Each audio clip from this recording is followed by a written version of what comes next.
लड़की है एक, नाम रजनी है। 90 के दशक में दूरदर्शन पर आने वाला कार्यक्रम, हर गलत का विरोध करने वाला नारीवादी किरदार, जिसकी रचना की थी उस समय की प्रसिद्ध महिला साहित्यकार ने। नमस्कार, मैं श्रुति अग्रवाल। औरतनामा में आज हम बात कर रहे हैं हमारे समय की महत्वपूर्ण लेखिका मन्नू भंडारी की।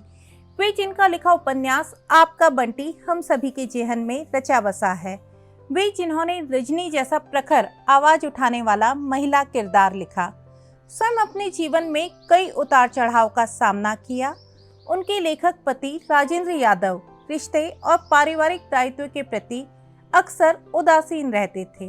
व्यक्तिगत जीवन में भले ही दोनों गाड़ी के पहियों के समान ना हों, लेकिन लेखन में दोनों ही अपनी विधा में सर्वश्रेष्ठ थे। दोनों ही ने मिलकर एक उपन्यास का संयुक्त लेखन किया था, 1 इंच मुस्कान। इसका पहला अध्याय राजेंद्र जी ने लिखा था तो दूसरे को मनु जी ने उकेरा था। प्रथम अध्याय को मिली जुली प्रशंसा मिली, जबकि दूसरा अध्याय बहुत चर्चित हुआ। संपादक के द्वारा प्रथम अध्याय के लिए दिखाई गई चिंता और दूसरे अध्याय के प्रति प्रशंसा कहीं न कहीं राजेंद्र यादव जी को अखरने लगी थी। मनु जी लेखन, घरेलू जिम्मेदारियों के साथ साथ आर्थिक जिम्मेदारी भी बखूबी निभा रही थी। इन सभी कार्यों में संतुलन स्थापित करने के बीच उनका मन करता कि राजेंद्र जी उनके पास अकेले में आकर बैठें, बच्ची को देखें, पर नहीं, वे तो मिलने के लिए निर्धारित समय में भीड़ के साथ आते, भीड़ के साथ लौट जाते थे। वे खुद कहती थी, मैं अपनी दुखती रगों और खाली कोनों को अपने लेखन से पूरा करने की कोशिश करती रहती थी। हर कहानी के छपने पर पाठकों की प्रशंसात्मक प्रतिक्रियाएं मिलती, यह हौसला अफजाई के लिए काफी होता था। मनु जी का जन्म मध्य प्रदेश के मंदसौर जिले के भानपुरा गांव में हुआ था। उनके पिता सुख संपत राय भी जाने माने लेखक थे। मनु के बचपन का नाम महेंद्र कुमारी था।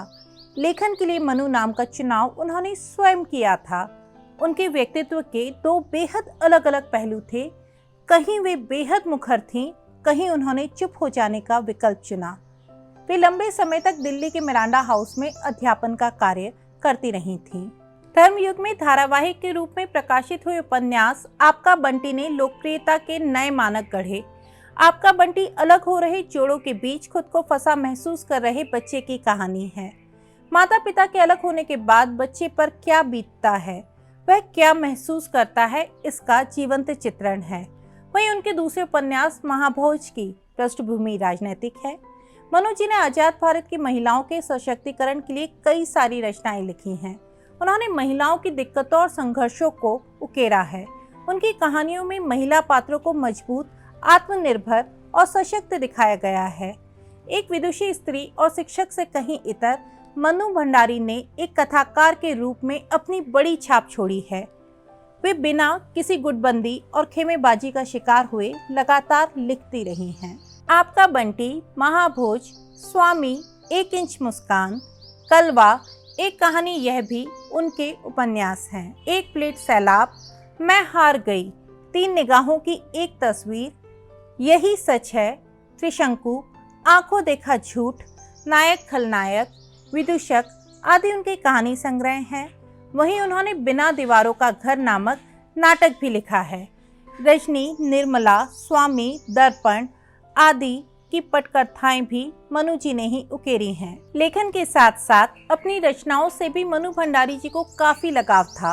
1986 में आपका बंटी के आधार पर समय की धारा नामक फिल्म बनी और इसमें उपन्यास के मूल स्वरूप से कुछ छेड़छाड़ की गई, तो मनु भंडारी ने अदालत का दरवाजा खटखटाया। मनु का कहना था कि शबाना आजमी, शत्रुघ्न सिन्हा और विनोद मेहरा अभिनीत समय की धारा में उनके उपन्यास आपका बंटी को गलत ढंग से प्रस्तुत किया गया है। फिल्म के आखिरी में बंटी की मृत्यु दिखाई गई है, जबकि उपन्यास में ऐसा नहीं था। यह एक तथ्य है कि यह मुकदमा काफी लंबा खिंचा, लेकिन अंततः उच्च न्यायालय से कॉपीराइट एक्ट के तहत जो फैसला आया वह लेखकों के लिए एक नजीर साबित हुआ। आपका बंटी के अलावा यही सच है कथानक पर रजनीगंधा नामक फिल्म बनाई गई थी। अनेक पुरस्कारों से सम्मानित मनु भंडारी को प्रतिष्ठित व्यास सम्मान से भी सम्मानित किया गया था। औरतों की जिंदगी में चाहे वे कितनी भी पढ़ी लिखी, आत्मनिर्भर हों, वे अपने वैवाहिक जीवन को चलाने की हर संभव कोशिश करती हैं। लेकिन मनु जी ने जीवन के आखिरी पड़ाव में खुद को इस बंधन से मुक्त कर दिया था। उन्हें समय न दे पाने के कारण राजेंद्र यादव जी को भी अंत में अफसोस हुआ था, जिस पर मनु भंडारी का कहना था, अब एहसास हुआ भी तो क्या, मेरी तो एक ही जिंदगी थी जो दुख और अकेलेपन में बीत गई। 25 साल पहले बेटी रचना के जन्म के बाद से राजेंद्र के साथ मेरा कोई शारीरिक संबंध नहीं रहा।